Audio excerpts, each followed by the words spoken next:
So we go through this process of suffering where we're in ignorance, we don't know we're suffering, and then we realize we're suffering. Then we try to look for answers. Typically, we go to self-help. Then we realize spirituality. We go on a spiritual path. We try to heal ourselves. We try to realize the truth of our experience. And most of it is built in order to remove our suffering. So we think, basically, then, somewhere along the lines, we think that, oh, there's this state. We go, once we get to the spiritual side of things, we say, oh, there's this state called enlightenment. It's where I transcended human experience and I am beyond God knows what, doing God knows what, feeling God knows what, and I have this specific state of mind where I'm just somehow at bliss all the time, 24/7 bliss. And that bliss is usually a bodily sensation that we imagine. We think that, oh, bliss must be like some type of like state, some type of like really nice feeling that I feel all of the time. And then we get lost into that idea. So then we start seeking enlightenment. And then the seeking becomes a sophisticated version of what we'd already been doing our entire life, searching for money, cars, relationships, objects in order to make us happy. Now we're looking for a state of mind to make us happy. And this state of mind, it never comes because enlightenment is not a state of mind. And some people comment on this video, oh, so if you're enlightened, then unless you're enlightened, you shouldn't be making this video. I couldn't give a flying shizen about enlightenment. Enlightenment doesn't exist.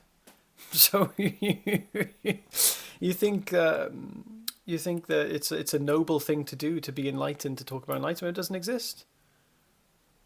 Sorry to spoil it for you. It doesn't exist. It doesn't exist in the way that we think it does. Enlightenment is not something that we have to find or achieve. What we think is enlightenment is just the realization of what we are. Like, think about it.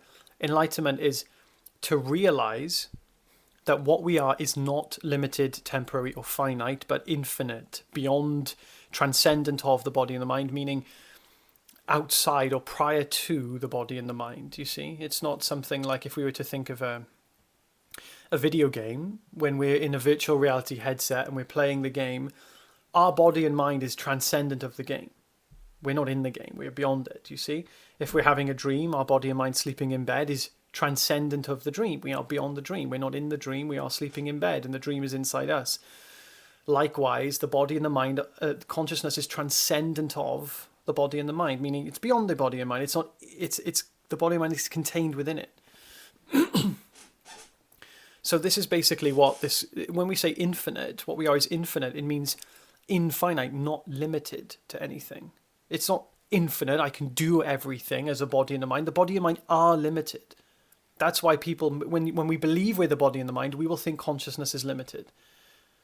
We will think consciousness means the body and the mind. We think consciousness means the knowledge of an object. I am aware because I see the laptop, I see the phone, I see the trees. Therefore, I know I'm aware. That's the wrong idea. We know we are aware prior to knowing an object. We don't need to know an object in order to know we are aware.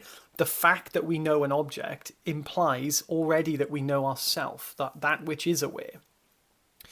And that which is aware is infinite. It's not limited, meaning it doesn't depend upon the body and the mind to know itself. So think of it like this. What we need to do is disentangle the objects from consciousness. So there's objects and then there's the awareness of the objects. We believe we need to know the objects in order to know awareness when we don't. We can know awareness independently of the body and of the mind. What this means is that awareness can know itself. People think, no, awareness can't know itself. There's nothing to know, but there is only awareness, so how can it not know itself? The only thing we know is awareness, which means that fundamentally there is nothing to know. Everything is pure knowledge. Everything is made of knowledge, the source of knowledge, and there is only knowing. And that knowing never lands on anything. We never know an object.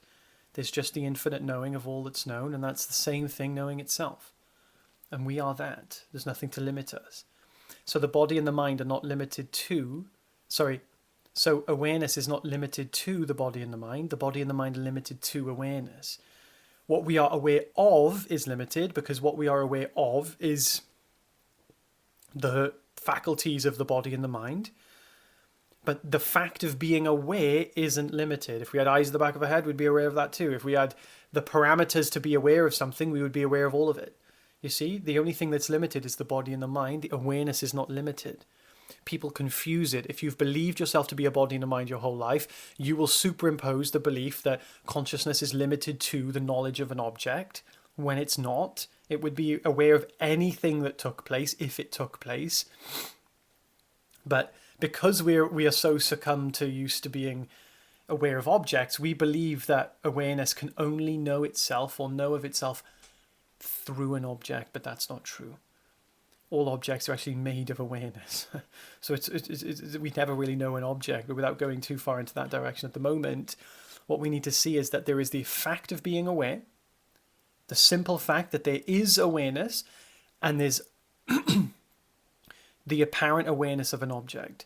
Now, awareness, do you know that you are aware? Yes, you would say yes, even if you said yes because I see an object. Inherent in the because is the fact that you know awareness. If you didn't have the experience of awareness, you could not know an object. You cannot know an object without having the experience of pure awareness.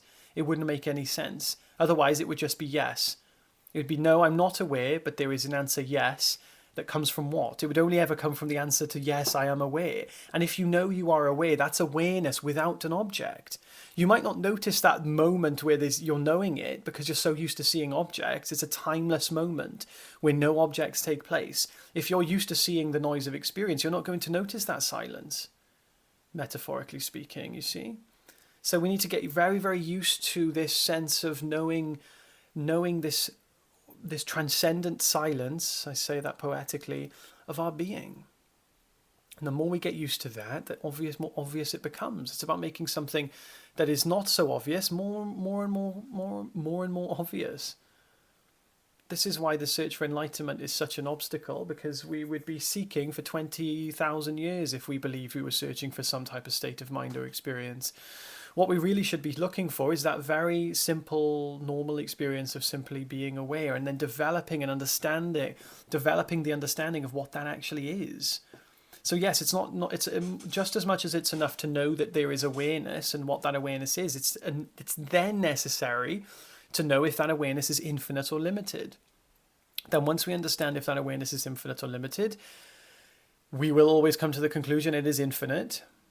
Then we need to integrate that realization in the body and the mind and cooperate with that. That would be then the process of awakening, of enlightenment, just recognizing that we're infinite. Some people can recognize they're infinite and still suffer. It's because they still haven't fully uprooted that belief. We have to fully uproot that belief in being temporary, limited, and finite, therefore fearing the consequence of body death.